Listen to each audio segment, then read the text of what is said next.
অগোছানো কাজকর্ম আমার কখনোই ভালো লাগে না। আমি সব সময় যেই কাজটাই করি একটু গুছিয়ে করার চেষ্টা করি। না মন চাইলে না করি, কিন্তু যতটুকু করি একদম গুছিয়ে করার চেষ্টা করি। তো দেখেন এই যে কই মাছ নিয়ে আসছে মানহার আব্বু। কই মাছ বাজার থেকে কাটায় নিয়ে আসছে, কারণ কই মাছ কাটতে গেলে হাত হচ্ছে কেটে যাওয়ার একটা ভয় থাকে, কারণ কই মাছের কাঁটাগুলো কাটতে গেলে কিন্তু অনেক ঝামেলা। তো কই মাছ বাজার থেকে কাটায় নিয়ে আসার পরেও এই কই মাছের কানসা ফালানো, ভিতরে নাড়ি ভুড়ি, এগুলো সব কিছু আলাদা করে আবার খুব ভালো করে আধা ঘন্টা ভরে পরিষ্কার করলাম। আঁশ, তারপর মাথার উপরে যে আঁশ, এগুলো কিচ্ছু ফেলে নাই। তো আমি যেটা করলাম, লবণ আর হচ্ছে লেবু দিয়ে আমি সুন্দর করে মেখে খুব ভালো করে খেচে ধুয়ে নিলাম। আর এই কই মাছটা রান্না করব হচ্ছে ধুন্দুল দিয়ে। আমাদের বাসায় ধুন্দুলের তরকারি সবাই খুব পছন্দ করে, বিশেষ করে চিংড়ি মাছ বলেন, শিং মাছ বলেন, কই মাছ বলেন, ধুন্দুলটা রান্না করলে মানে সবসময় হিট। তো মানহার আব্বু সবসময় ধুন্দুলের সিজনে ধুন্দুল নিয়ে আসে। তো আমি সুন্দর করে একদম খোসাগুলো ছাড়িয়ে নিচ্ছি। আমার কথা কি জানেন, ওই যে কাটবো আর রান্না করবো ওরকম না, আমি একদম কেটে সুন্দর করে গুছিয়ে দাঁড়াবো, ধুমধাম রান্না করব, গরম গরম খাবার খাবো। আমার বাসি খাবার খেতে একদমই ভালো লাগে না, আমি যখনকার রান্না তখনই করি। কিন্তু তারপরও অনেক সময় দেখা যায় যে একবেলা রান্না করলে আরেকবেলা খেতে হয়, সেই ক্ষেত্রে আমি যেটা করি, যতটুকু চেষ্টা করি রাত্রে রান্নাটা করার জন্য, রাত্রে একদম ঠিক খাওয়ার আগ দিয়ে আমি রান্নাটা করি। রান্নাটা করলে পরের দিন দুপুরবেলার জন্য আমি আলাদা করে সুন্দর করে বাটিতে বেড়ে রাখি, ওভেনে গরম করে খেয়ে নিই। কিন্তু দুপুরে রান্না করলে এই দুপুরে খাওয়াটা নাহলে তাজা খেলাম, রাতেও বাসি খেতে হবে, পরের দিনও বাসি খেতে হবে, এর জন্য আমি ওই রিস্কটা কখনো নেই না। এই যে আমি সুন্দর করে কেটে কুটে নিচ্ছি। আর আমি সবসময় কী করি, ডালা একদম সুন্দর করে সাজায় নিই। আর আমি যখন ফ্রিজ খুলি, আমি একটা সুন্দর একটা ঝুড়ি নিয়ে নিই। ঝুড়িটা এমনভাবে নেই মনে হয় কি আমি বাজারে আসছি বা বাগানে আসছি, আমি একটা করে ছিঁড়বো, একটা করে আমার ঝুড়িতে নিব। তো আমি সুন্দর করে ট্রেটা নিয়ে সুন্দর করে ট্রেতে কাঁচামরিচ, তারপর হচ্ছে পেঁয়াজ, রসুন, কী কী লাগবে আমি সব একবারে নিয়ে একদম জোগাড়যন্ত্র করে বসি। কাটাকাটি হয়ে গেলে তারপর আমি সুন্দর করে রান্না করে নিই। তো ওই যে মাছ যেটা লেবু দিয়ে তারপর লবণ দিয়ে মেখে রাখছিলাম, সেই লবণ আর লেবু মাখা মাছটাকে খুব ভালো করে আরও পরিষ্কার করে তারপর সুন্দর করে আমি এই পাশ ওই পাশ সুন্দর করে মশলা মাখিয়ে নিচ্ছি, ম্যারিনেট করে নিচ্ছি। এরপর এটাকে সুন্দর করে ভাজবো, ভেজে সুন্দর করে ধুন্দুল দিয়ে রান্না করব। আর আমার বাসায় সবসময় মেন একটা তরকারির সাথে একটা ভাজি, একটা ভর্তা অবশ্যই থাকে। তো আজকে করলা ভাজি করেছি, আর হচ্ছে ধনিয়া পাতার একটা ভর্তা, যেটা আমার মানা পছন্দ করে। এই যে মিস্টার নুডলসের সাথে এই বাটিটা হচ্ছে পাইছি, গিফট পাইছি। তো বাটিটা আমার এত পছন্দ হয়েছে, ডিভাইডার সিস্টেমের। এটার মধ্যে খুশি ঠালা আবেগে ধনিয়া পাতা, তারপর হচ্ছে পেঁয়াজ, মরিচ, তারপর রসুন সব কিছু কেটে কুটে নিলাম। অনেক সুন্দর কিন্তু বক্সটা, মানে গিফট এমনি তো সারাদিন কিনতেই থাকি, তারপরেও কোম্পানির যে টুডলসের সাথে গিফট পেলে ভালোই লাগে।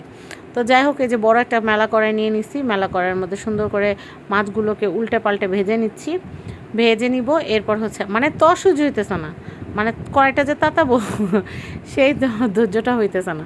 আমার কাজ হলো ধর্মার কাঠ, রান্নাঘরে দাঁড়াবো, ধুমধাম রান্না করবো, চলে আসবো, শেষ। আর রান্না করতে গেলে ঘাইমানে একাকার হয়ে যায়।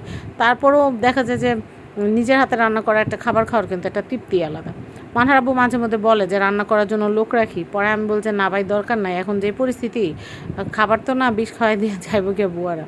তো ওই জন্য জানে রিস্ক নেই না, কারণ এখনকার সময় অনেক বেশি খারাপ। নাই তো কোনো ঘোড়ার ডিমও মাঝখান থেকে পরান পাখিটা উড়ে যাবে, কী দরকার, এতে নিজে রান্না নিজে করি, এটাই ভালো। তো আমার কাছে এই যে গরম তেলের ভিতরে যে জিরার যে ফোড়নটা, জিরাটা দেওয়ার সাথে সাথে যে একটা ঘ্রাণ হয়, এটা আমার ভীষণ ভালো লাগে। তো এই যে রসুন পেঁয়াজটাকে সুন্দর করে ভাজা ভাজা করে নিব, ভাজা ভাজা করে তারপর হচ্ছে কাঁচামরিচ দিয়ে দিব, একে একে মশলাগুলো দিয়ে দিব। মশলা বলতে কি, ধুন্দুলের তরকারিতে তো বেশি মশলা যায় না।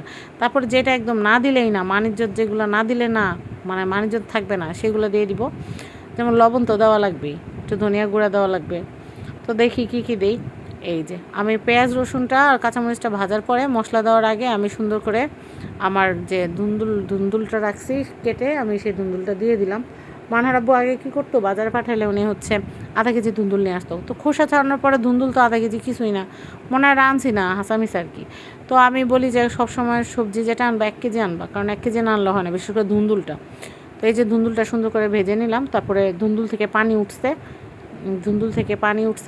আমি কিন্তু কিছু পানি টানি দিই নাই, ঢেকে দেওয়ার পর পানি উঠছে।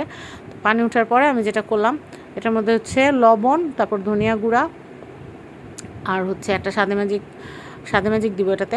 আর এই যে মাছগুলো আমি সুন্দর করে বিছায়া দিচ্ছি, আর নামানোর সময় একটু ধনিয়া পাতা দিব। আর এটা হচ্ছে ঝাল হিসেবে কাঁচামরিচটা থাকবে, আমি এটার মধ্যে কোনো গুঁড়ামরিচ দিব না। তো এই যে সুন্দর করে মাছগুলো আমি বিছায় দিতেছি, এলোপাথারি যদি বিছাই তাহলে কিন্তু মাছ ভেঙে যাবে। আর আমি রান্না করতে গেলে যে আল্লাহর রহমত, আমার যে কত হাত পাও পুড়ে, মানে আর ফার্স্টে আমি ডিম ভাজি, মাছ ভাজি, মাংস ভাজি, যাই ভাজি না কেন, মানে উইরা তেলটা এসে গলার মধ্যে এমন বাজেভাবে পুড়ে মনে হয় কি মানে কেউ ইচ্ছা করে মনে হয় পোড়ায় দিছে, এমন অবস্থা। আর হাত তো ভাত রাঁধতে গিয়ে যে কয়বার পুরায় পুরা হাতে ছাল উঠায় স্কিন সাদা বানাইছি আল্লাহ ভালো জানে। তো আমার বার্নার ক্রিম বাসায় সবসময় একটা থাকেই। দেখবেন যারা রান্না বান্না করতে পছন্দ করে তাদের হাত পা পুড়ে, এটাই স্বাভাবিক। আর মাঝে মধ্যে যে কুকারিজ আইটেমের ভিডিও করতে যায়, যে রাঁধুনিয়া পুরা আসে একটু সিনিয়র আম্মুর বয়সী, আমার আম্মুর বয়সী বা আমার চেয়ে সিনিয়র হবে যারা, তারা আসলে দেখা যায় হাতে হয়তো কাটার দাগ নাহলে পোড়ার দাগ, মানে দেখলে কলিজাটা পুরো ছ্যাত করে উঠে যে ইস মনে হয় আজকে কী জানি মজার একটা কিছু রান্না করতে যায়, হাত পা পুড়ে আসছে। তো এইটা আসলে কি বলবো, এটা মেয়ে মানুষ রান্না করতে গেলে হাত পুড়বে, কাটাকাটি করতে গেলে হাত পা কাটবে, এটাই নিয়ম। তো যাই হোক, আল্লাহ যেহেতু মেয়ে মানুষে বানাইছে রান্নাবান্না করার জন্য। হ্যাঁ, আবার অনেকে বলবেন যে কেন আপু শুধু কি মেয়েরাই রান্না করে? ছেলে মানুষরা রান্না করে, যত বড় বড় বাবুর্চি আছে সব ছেলেরাই রান্না করে, বাবুর্চিরা, কিন্তু ওনারা বাসায় গেলে রান্না করে না, বাসায় ওই ভাবিরাই রান্না করে। তো এই যে সাদে ম্যাজিক দিব বলছিলাম না, এই যে সাদে ম্যাজিকটা দিয়ে দিলাম, এখন ঢেকে দিব, রান্না হইতে থাকবে। আর রান্না যখন শেষ হয়ে যাবে তখন আবার এটার মধ্যে আমি একটুখানি ওই যে ধনিয়া পাতা উপর থেকে ছিটিয়ে দিব। তো এরপরে মাছটা রান্না হয়ে গেলে তারপরে হচ্ছে আমি ভর্তার প্রিপারেশন নিব, এর মধ্যে ভাজিটাও রান্না করে ফেলছি। এখন কালারটা এমন লাগতেছে লাইটের কারণে, কিন্তু এত সুন্দর একটা কালার হয়েছে এটার তরকারিটা, আর খাইতেও কিন্তু অনেক মজা হয়েছে। যে ধনিয়া পাতা দেওয়ার পর এটার কালারটা জাস্ট আমি আপনাদেরকে একটু দেখাই।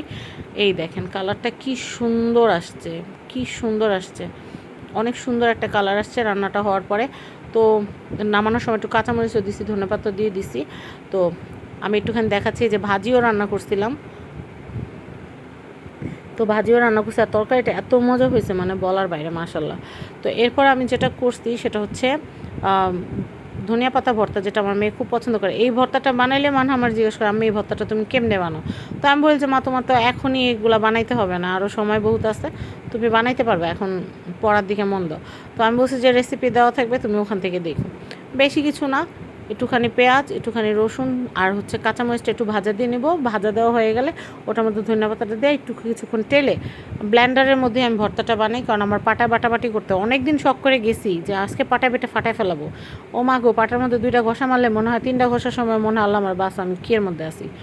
তো তখন আবার পাটা থেকে উঠায় নিয়ে তারপর আবার পাটার মধ্যে থেকে উঠায় নিয়ে ব্লেন্ডারে দিয়ে ভর্তা বানাই। ও এখানে কিন্তু হচ্ছে বিলাতি ধনিয়া পাতাও আছে, দেশি ধনিয়া পাতাও আছে, দুইটা মিক্স করে ভর্তা করলে দুইটারই একটা টেস্ট, একটা গ্রান পাওয়া যায়, ভালো লাগে। তো এই ভর্তাটা এত মজা, মানে এই ভর্তাটার মধ্যে একটু চিংড়ি মাছ দিলে চিংড়ি মাছের ভর্তা হয়ে যায়, এই ভর্তাটার মধ্যে একটুখানি শুটকি দিয়ে দিলে শুটকি হয়ে যায়, মানে কিন্তু এই ধনিয়া পাতা ভর্তাটা প্রত্যেক দিন আমার বাসায়, আর এই যে আমি ব্লেন্ডারে করি, ব্লেন্ডারে ছোট্ট জারটার মধ্যে করলে অনেক সুন্দর, একদম পুরো হাতে বাটার মতো। তো আমার ভিডিওটা আপনাদের কেমন লেগেছে আপনারা কিন্তু অবশ্যই অবশ্যই জানাবেন। আজকের মতো বিদায় নিচ্ছি, আল্লাহ হাফেজ।